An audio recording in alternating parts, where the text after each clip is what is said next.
là Ti. Chào mừng các bạn đã đến với The Food Swap, nơi mà mình chia sẻ tất cả mọi thứ về đồ ăn, thức uống. Nói chung là cái gì liên quan tới ăn, uống, ngon, bổ, rẻ thì mình sẽ nói ha. The Food Swap có 3 tiêu chí. Đó là dễ, nấu cái gì cũng phải dễ, khó quá ai mà coi. Ngon, thì nấu ăn thì phải ngon, với lại đẹp.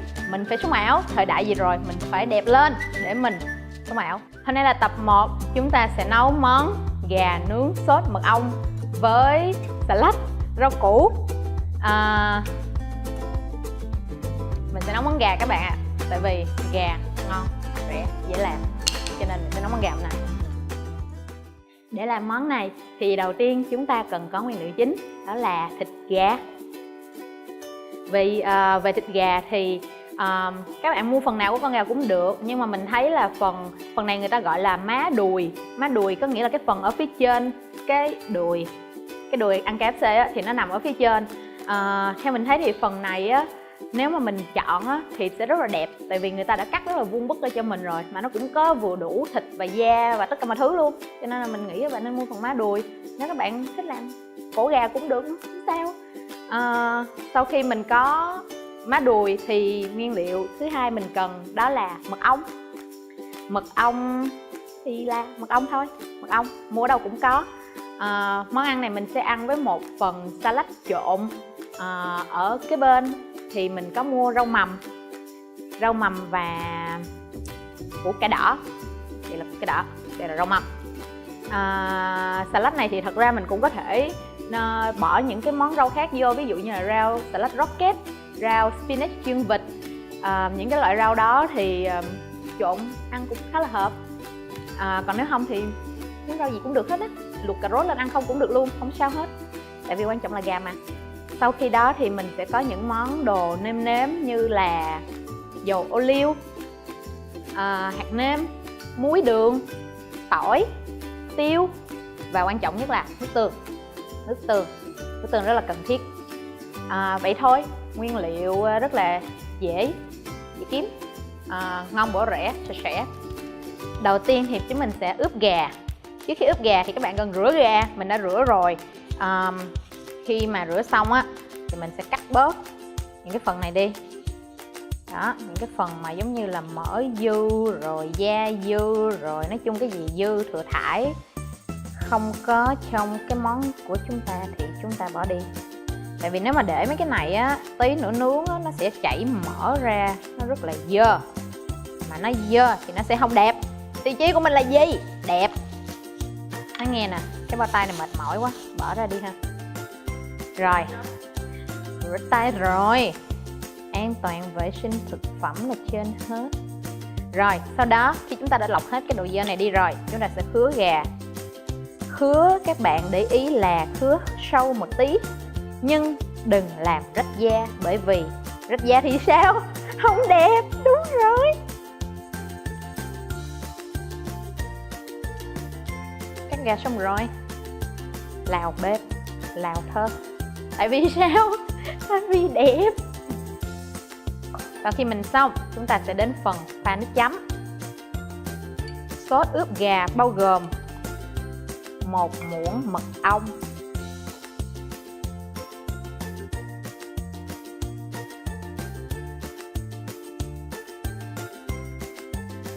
1/2 muỗng bột nêm cờ no, 1 xíu đường, một chút xíu thôi, và 2 muỗng nước tương.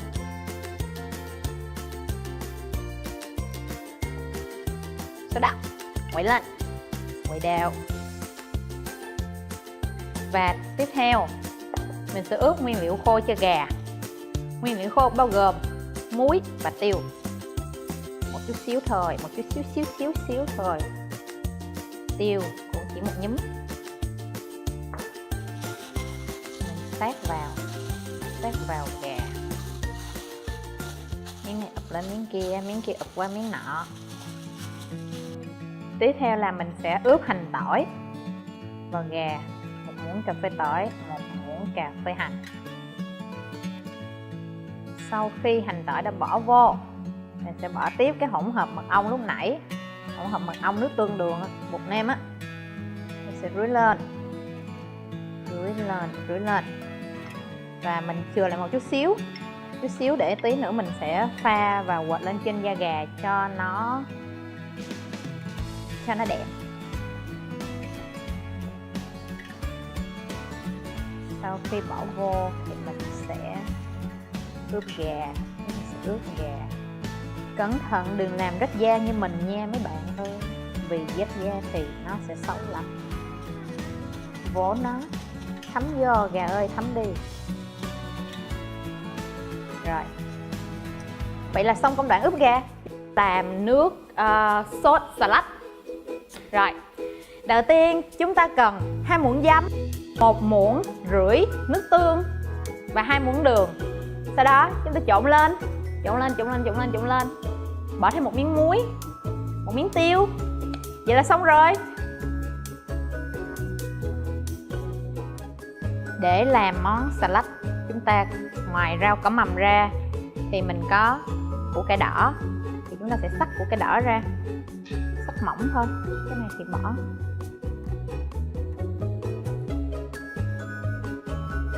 Thì sau khi củ cải đỏ mình cắt ra rồi, mình sẽ ngâm với 2 muỗng giấm, 1 muỗng đường để cho củ cải vắt bớt nước ra,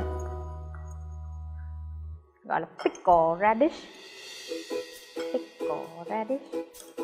Bỏ vô, bỏ hết vô, trộn lên.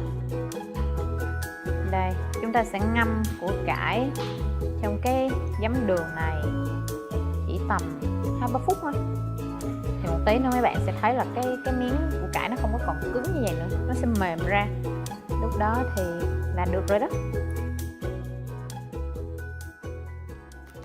Sau khi mà bỏ ra nó thay rồi, chúng ta sẽ găm gà đi nướng. Thì nướng với nhiệt độ là 200 độ C hoặc là trong vòng 15 phút đầu, và 250 độ C ở 5 phút cuối để cho da giòn.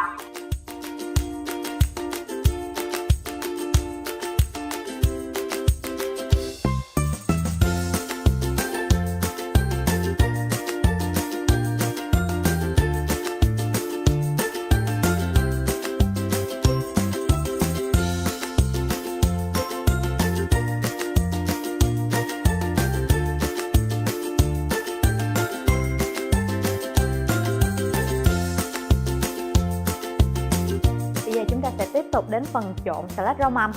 Thì đầu tiên chúng ta sẽ bỏ rau mầm vào, sau đó bỏ củ cải đỏ,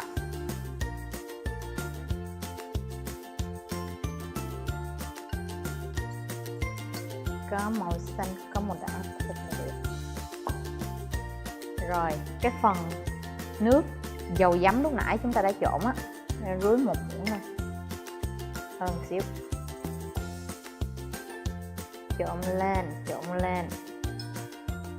Cái phần này thì tùy các bạn, nếu mà muốn ăn nhiều nước sốt thì mình cho nhiều nước sốt, ăn ít nước sốt thì mình cho ít nước sốt.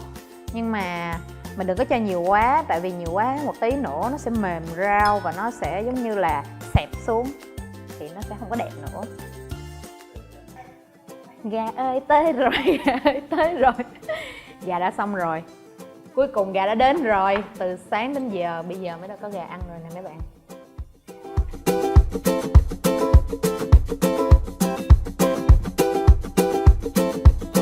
Bây giờ đến phần chúng ta sẽ bỏ rau ra dĩa. Đây, các bạn để cho nó tròn tròn lại nha, tròn xinh cao cao lên như thế này. Rồi mình nhớ lấy luôn mấy cái miếng củ cải đỏ, tại vì củ cải đỏ nó sẽ bị ở dưới đáy. Để lên mặt, cho xinh. Đó, ít quá, cho miếng nữa, thôi nhiều quá, bỏ lại. Rồi, sau khi rau xong rồi thì chúng ta sẽ lấy gà. Đây là gà sau khi nướng xong, màu thiệt là đẹp. Đây là miếng đẹp nhất. Để lên, chết rồi. Di dời cái miếng này đi. Mặt nào của gà là mặt đẹp. Rồi.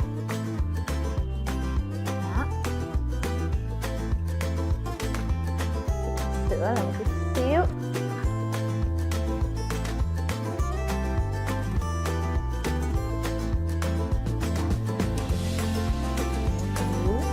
Sốt mật ong.